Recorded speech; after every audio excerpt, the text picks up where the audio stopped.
Good afternoon and welcome everybody to our final panel session for the day. Now, this is a really important topic that affects many of your businesses. So we're really delighted to create this panel on challenging risks, fraud trends, and key threats to keep an eye out on for 2022.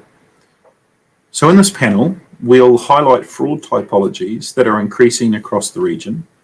We'll discuss the importance of keeping partners and customers up to date with the latest fraud trends and precautions. And finally, we'll discuss forming effective intelligent networks to adapt to ever evolving frauds and the threats that they pose to your organisations. Again, my name's Douglas Allan and I'll be moderating this session. So what I'd like to do is I'd like to welcome our panellists who are joining us for this session. So I'll begin with Dante Futz, is President of the Association of Certified Fraud Examiners, the Philippines chapter. Dante, can you please introduce yourself?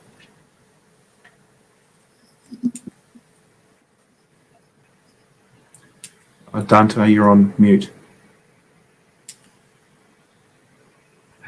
Okay, so hello everybody, dear participants. My name is Dante T. Fuentes. I'm from the Philippines. I'm currently the president of the Association of Certified Fraud Examiners, Philippines chapter. I have been working and have retired in the banking industry after serving it for 40 years. And I'm a consultant today of 3 banks, 1 fintech company, 1 software company, and an empaneled lecturer of Fintech Limited, based in Mumbai, India. Okay. Thank you. We're also joined today by Raymond Ram. Now, Raymond is our Managing Principal with Grey Matter Forensic Advisory and Secretary General of Transparency International's Malaysia branch. Raymond, would you be able to introduce yourself? Thank you, Doug, and thank you to the host for having me today. My name is Raymond Ram. I'm a certified fraud examiner, certified anti-money laundering specialist, and as pointed out by Doug, I'm also the managing principal for Grey Matter Forensic Advisory, where we provide training and consulting in the area of fraud risk management and AML CFT compliance. In my advocacy work, I'm also the Secretary General for Transparency International Malaysia, and I've been in this line for quite some time now. So, yeah, hoping for the questions moving forward. Thanks, Doug. Welcome and thank you very much. And finally, but not least, Aberjeet Singh, Head of Product Management at Telesign. I would encourage you to sort of introduce yourself, please. Absolutely, Douglas. Hey everyone, I'm Aberjeet Singh. I'm currently working as the Head of Product Management at Telesign and into the digital identity solutions. For me, I'm based out of Brussels. For last 16 years, I've been working in fraud and identity domain. And I started with telecommunications fraud and moved gradually into the digital identity and fraud spreads the digital service providers face. And that's about me. Very nice to meet you all and looking forward for this session. Thank you and welcome along. Okay, so the first question that I'd like to put to the panel as a whole and what I'd ask for is a quick fire response for each of you is what, according to your observations, are the current fraud trends that you're seeing both globally but also at the APAC level?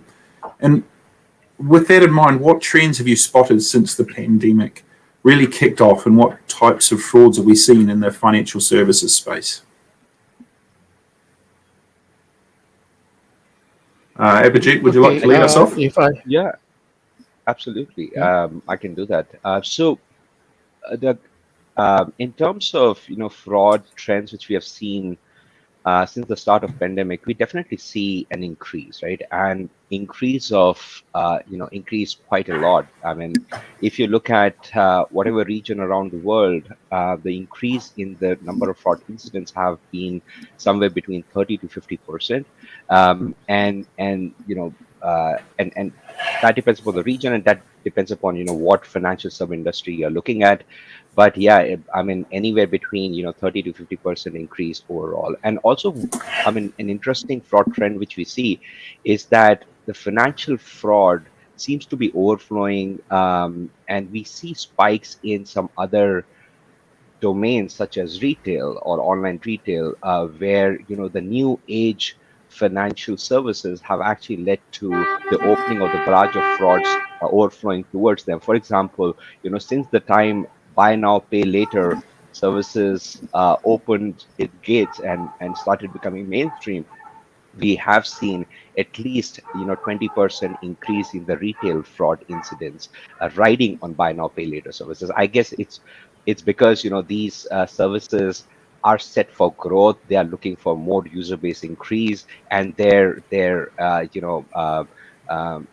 main focus is market share increase. So I guess that leads to a low barrier of entry for the fraudsters, which is actually leading to frauds overflowing to some other industries out there. So those are my 2 cents. I would hand it over to somebody. Yeah. Thank you. Dante, would you like to provide an insight?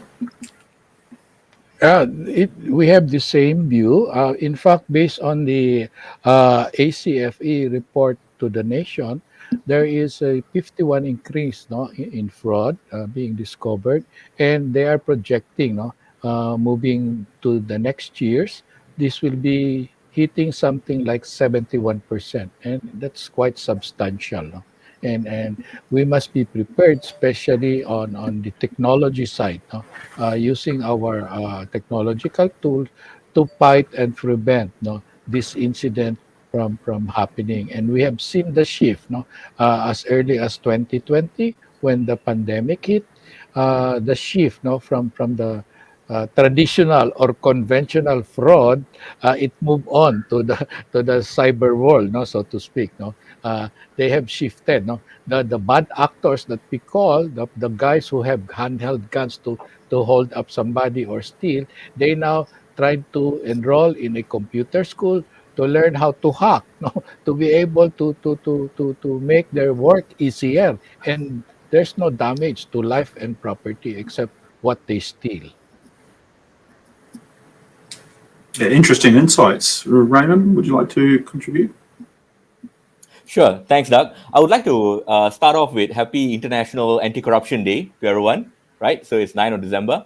Yeah, with that also, I concur with Dante and Aberjeet earlier. Of course, things have moved to a cyber world, and the current concerns that we have now for me is this.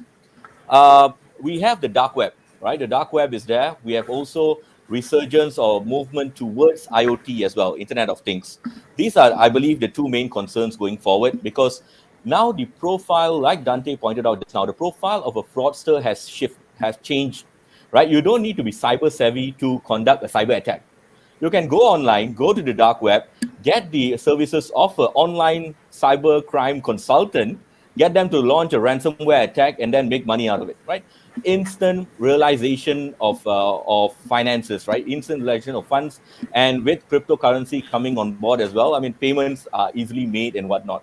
So my primary concerns are this: the dark web and IoT, and also, I mean, the dark web itself. When we look at the marketplace for I mean, ID theft, for different information to be sold, to be purchased, the demand and supply is there. So now we know that they have a marketplace to sell information. ID theft is going to go up. The data breaches are going to continue to happen. We have work from home. We have BYOD policies, or bring your own devices policy, that need to be looked into as well. So there's many issues we see going forward. Yeah.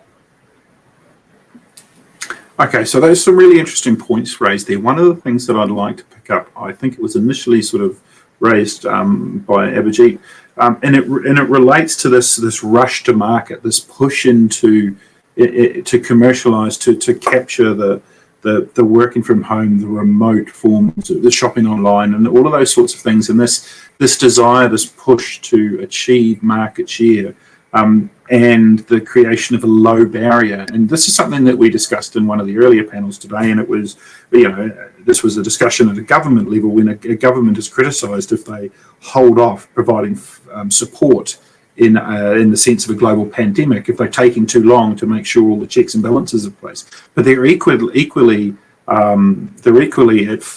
criticised if they take if they rush through and then they leave themselves open to abuse. Now, this happens in relation to most things.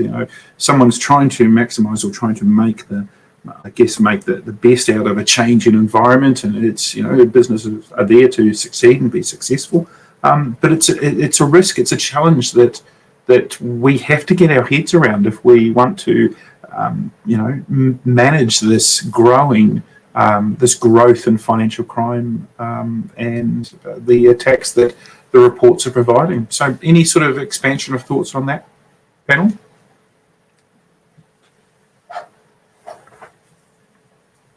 No, that's fine. If there's no thoughts on that, that's absolutely fine.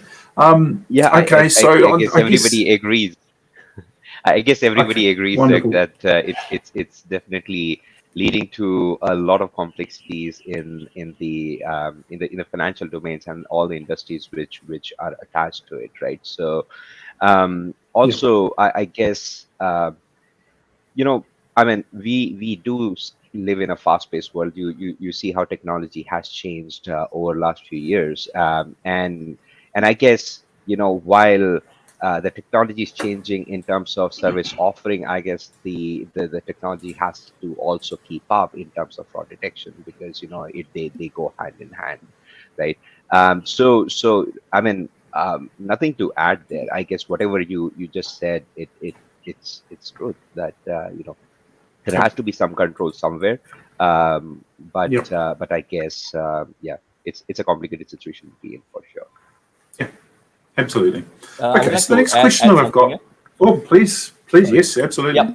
Okay, looking at work from home, right? The shock of work from home when the pandemic started, right? So now we have people sitting in silos at home, and you have people becoming more gullible to social engineering, to providing information, to providing data, providing personally identifiable information. That's a key risk that we need to make sure that everyone's aware within the organization of what they can and cannot reveal, and what kind of information that will not be asked from financial institutions or retail industries or whatnot. So social engineering, I believe, is going to still skyrocket besides the usual system-based attacks. Yeah.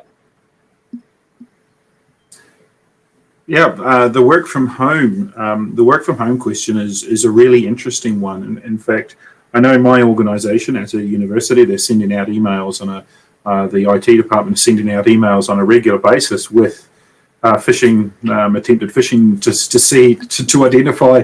Listen, you need to stop clicking links. So every time you click a link, it goes back and it says, look, you need to stop this. So yeah, it's a real risk, and particularly when you're at home. So it's one of the challenges that organizations face. So I guess that brings me on to the next question. Therefore, what can law enforcement and private enterprises, how can they collaborate more effectively in the environment that we're operating today? And I guess let's not limit that to just law enforcement, but how can those tasks, whether it be that regulators or industry bodies, how can they collaborate more effectively in the environment that we're operating in today? This very much a work from home space.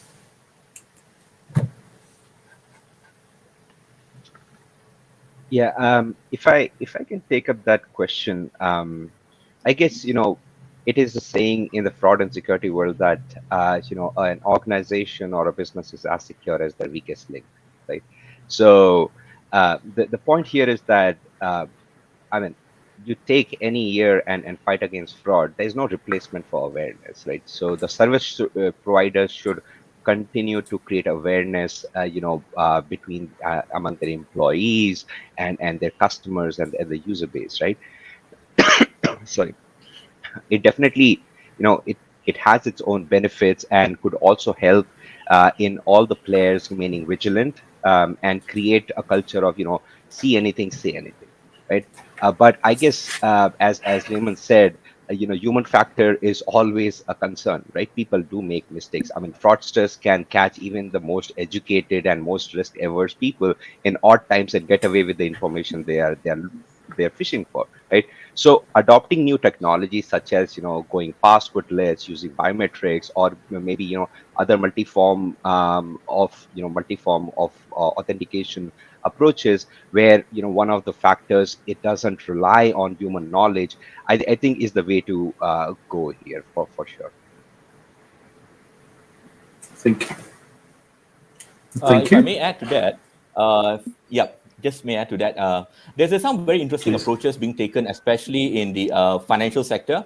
How FIs usually put up on their website on phishing websites they have already identified, right? So at least people would know, okay, these are certain websites that have been identified, like even in the name, they change just few alphabets and whatnot. So that's giving awareness to people. Another one for law enforcement was how now, I mean, in Malaysia especially, our police has now started up a website where you can actually recognize mule accounts, in a sense where you can put in your banking account number and see whether it has been tried to be searched as a mule account before.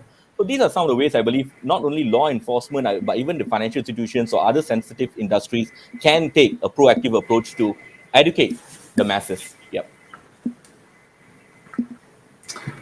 Okay, some interesting sort of responses there. If I can turn sort of stay with this question for a moment, and if we think about bodies like the ACFE and Transparency International and the different sort of if it's the ACAMS sort of association, if we think about the message that they've been pushing for a number of years, all of these organisations, about the needs and the requirements to be more effective and efficient at sort of achieving the outcomes that we're looking to prevent and protect the businesses, industry, organisations, countries, economies.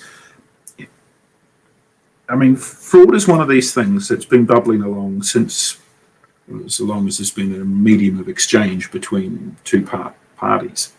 How are these organisations, the ACFE, how are they able to sort of transition and follow this movement into the future when business and finance and international interaction and trade and everything's evolving in a way?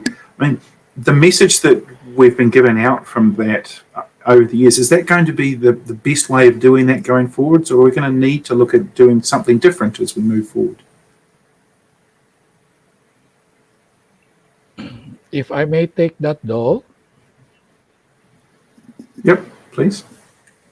Yeah, all these associations and this organization are operating and depending on what existing laws and regulations we have. No?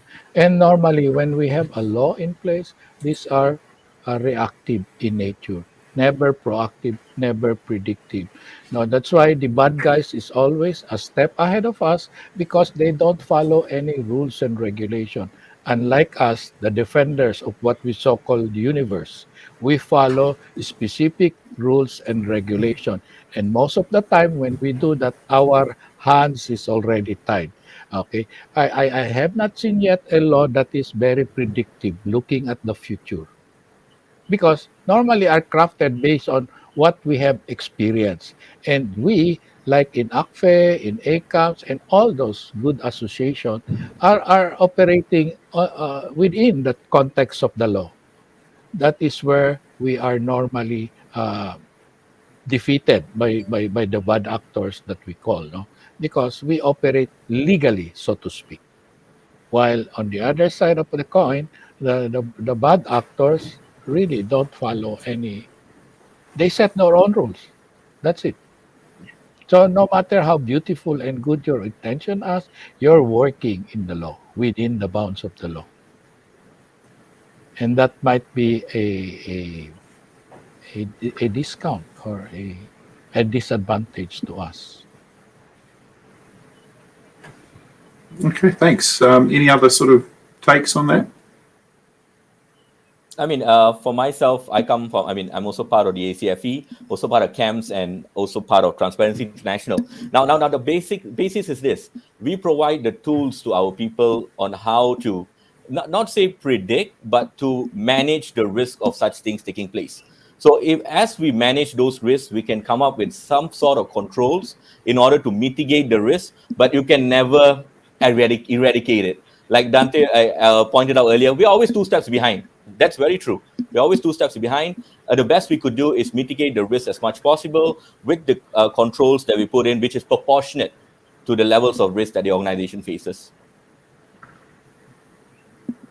Okay. So I have a question or a statement from the audience that I'd like to sort of read out to you, to the panel, if I'm able, and then I'd sort of welcome any sort of response that comes in. So the question from the panel, from the audience is: we introduce new technology and payment systems to the world, but our approach of developing adequate systems before commercialization is somewhat non-existent. We will never build a house to live in with an unstable foundation. Should we take a similar approach? Yeah, maybe I can try and have my take on this question. I mean, there's no, I guess there's nothing right or wrong in terms of approaches, but I'm a believer that the innovation should not be hindered by regulation, right? And I guess that's what is happening around the world, that any new service which comes up, even the regulators and government keeps it running for some time, see how it adopts, in the masses, and then try to regulate it, right? I think it fosters innovation. It's great, and I'm also a believer that in terms of fraud and the service offering, the technology is keeping pace, and it works really well. I mean, for example, when we started going online with pandemic, right? You have service providers who started offering, high quality face scanning, liveness check, document scanning, and they have improved significantly, right? On top, machine learning. Is like on a rocket ship right now. I mean, it's like has become kind of a de facto part of fraud detection strategy of any organization right now. But said that, technology is as good as the data it processes, right? And it raises the need of information about a user, which can help the businesses reduce the cold start problem which they face when they onboard a new user, right? They don't know anything about that user. I mean, is that person good or bad? Is it, have they done anything before in any other businesses? That information is something which is still quite missing in the industry, right? So I guess the cross-domain, multi-source data streams, they prove to be very valuable to detect fraud actors even before he or she has committed any single, malicious activity in any business, right? So I personally believe that as an industry, we should be looking at more high quality data sources, which can power this new gen technology, which is being used to detect frauds in these new age service provider platforms, right? So that's my take on it. And I also believe that there currently is no single bullet to fight fraud. If you are using a commercial off-the-shelf fraud management systems, they don't solve all the problems and they don't cater all the complexities which fraud introduces at this point of time, right? So I guess they have to take multi-layered approach, take point solutions to solve different problems, which and different ways the fraud is evolving these days. And I guess they have to find a way to somehow tailor all these point solutions and the data out of it into one single platform to make decisions out of it, right? But yeah, that will be my my view on it. But if somebody else has a different view, I would love to hear that.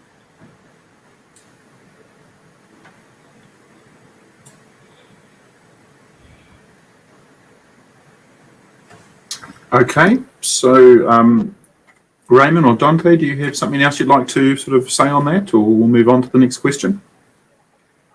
I think I Aberjeet wrapped it up pretty well. Yeah. Yeah. Great. Okay. All right. So I guess looking at where things are going, part of the challenge that we're faced with is understanding what is good data, what is not good data. It's also understanding. It's also our consumers, our customers, understanding, what is, what are the threats, what are the risks? So it brings us on to the next question of how can customers, employees, and stakeholders be educated more effectively on criminal tactics? And I'm going to ask this with the premise that if we go too far, do we run the risk of teaching the next criminal how to do their job? So I'll give you I'll give you a question.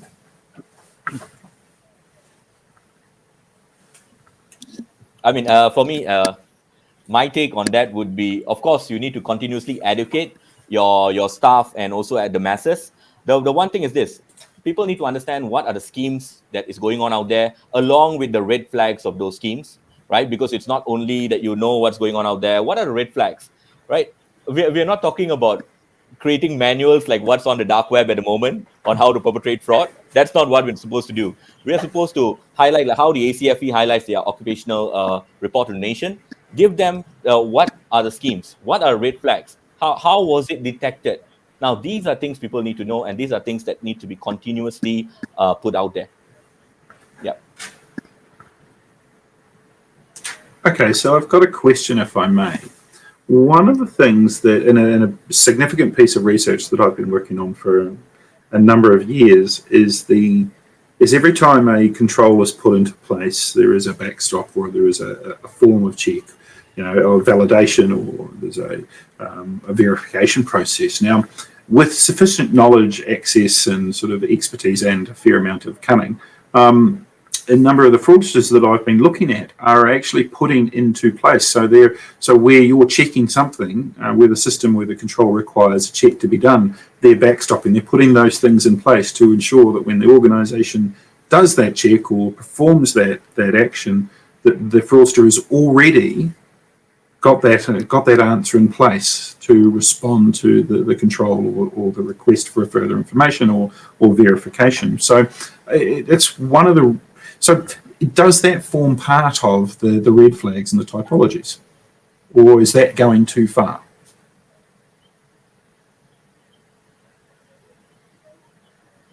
I think if I may again, please, Raymond. It's okay, Aberjeet, can carry on, no worries.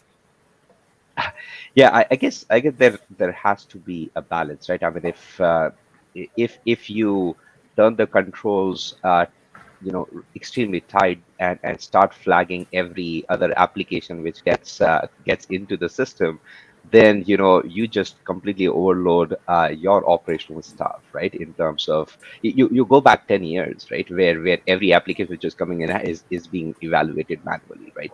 So you have to definitely find a balance.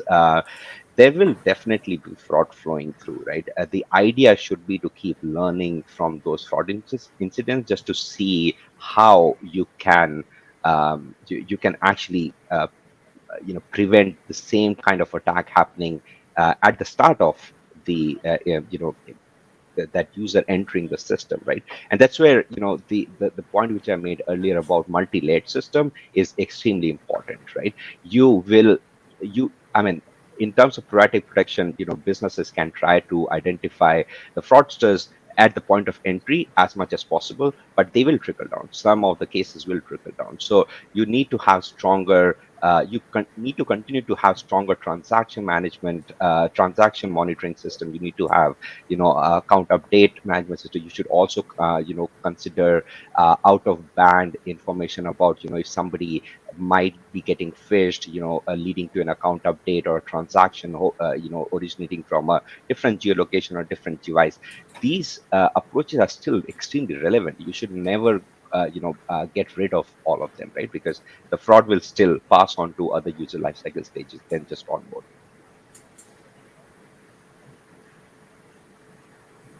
Okay. All right. Any other sort of views? I mean, just to add to your question. Oh, sorry. Okay. Dante? No, I am just one statement. Okay. It's just basically going back to basic. All these complicated things got confused somewhere. So let's go back to basic and learn from the basic things that we understand easily. Perfect. Yeah, I totally agree. Raymond? I mean, Doug, from From your question as well, Doug, you have clearly pointed out the Donald Cressy's, fraud triangles evolution to now the fraud diamond with the capability added to it. So now you have people who are highly capable, who are going through, who are now overriding controls, right? So, like Aberjeet also mentioned, you can't put too many controls. You reduce productivity, right? Your controls need to be commensurating to your levels of risk. Simple as that. But do not forget the responsibilities of the board of directors, the proper corporate governance, the IA, the 3 lines of defense. Those things come into play when we talk about overriding control. So I believe it's not only system-based. We have to look back again at corporate governance and also the roles of different functions within the organization as well.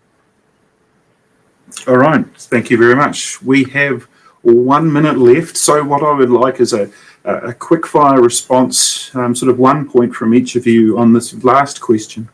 And that question is, what are the best practices for an effective fraud prevention program? So what would be one thing that you would recommend a business or an organization should do to improve fraud detection? I would say 2 things actually. Number 1 is awareness, and number 2 is a good whistleblowing mechanism, right? Awareness is when people can detect red flags when things do take place. Whistleblowing has been shown that tips is the best way for you to detect fraud. So I believe these are the 2 things that organizations need to focus on in moving forward. Yeah. Thank you. For me, it will be a very difficult suggestion. Hire trustworthy employees. That's the most difficult, because we still don't have that technology that's like when we look at the temperature, it says 36, 37 or what.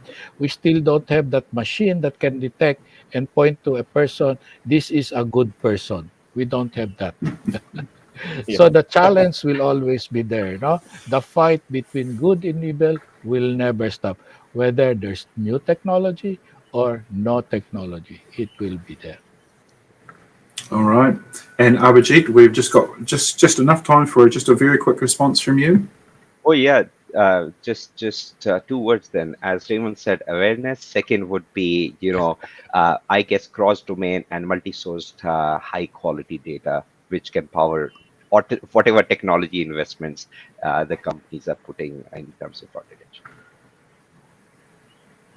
All right. Well, thank you very much for your engagement in this session, panelists, and thank you very much to the audience for the questions. I'm now going to bring the session to a close.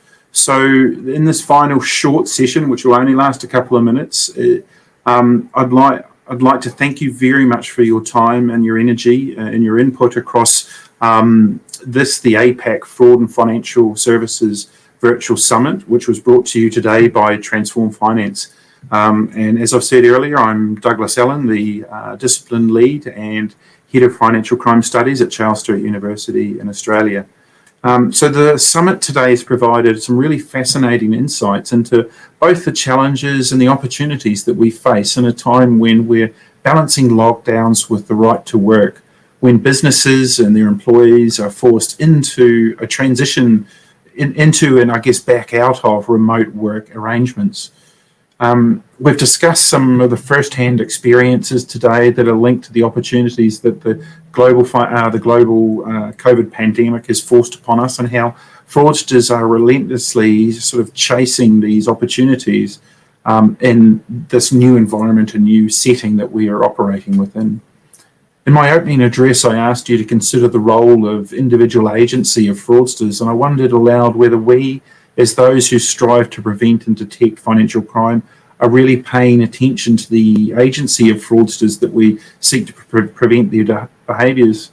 Now, from today, I think the answer to that question is yes, we do. And in a way, but I think we've got more to do in that space in terms of dealing with the uniqueness of the fraudsters and the abilities that they bring to their crimes. Now, I say this because when we put in place controls, regardless of what they are, research tends to suggest that provided the fraudster is, as I said in the last session, armed with sufficient knowledge, possesses the requisite skills and has the necessary access, then technically nothing's beyond them. Now, I believe that success in this regard, though, from our side of things, is driven by what Dante said, is a desire to make a positive impact. And what I've seen here today encourages me that we are indeed moving in the right direction. So I would like to thank all of the speakers for their participation and for sharing such fascinating presentations and insights with us today. Also, a huge thank you to the audience for getting involved and putting some really interesting questions to us. I'd also like to thank our event partners for attending. So a special thanks again to our premier sponsors, Magnet Forensics, R3, Telesign, along with our associate partners of Feature Space, Polonius, Moody Analytics, BVD, Tiger Graph, and Shift Technology, and finally our exhibitor partner, F5. So at the conclusion of these remarks, I'd encourage you to head into the networking lounge where you and your peers and some of the speakers will be available, and it'll be a good opportunity for any final networking. Now, I hope you've enjoyed your time with us here today and that you've gotten something out of what we've offered. Feel free to reach out to the Transform Finance team if you've got any questions or queries. And just to remind you that some of the content that was presented today will be made available upon demand after this event, and you should receive an email shortly. So that's all for today, and I really appreciate everyone's attendance at this event. I hope to see more familiar faces at future Transform Finance events in the future.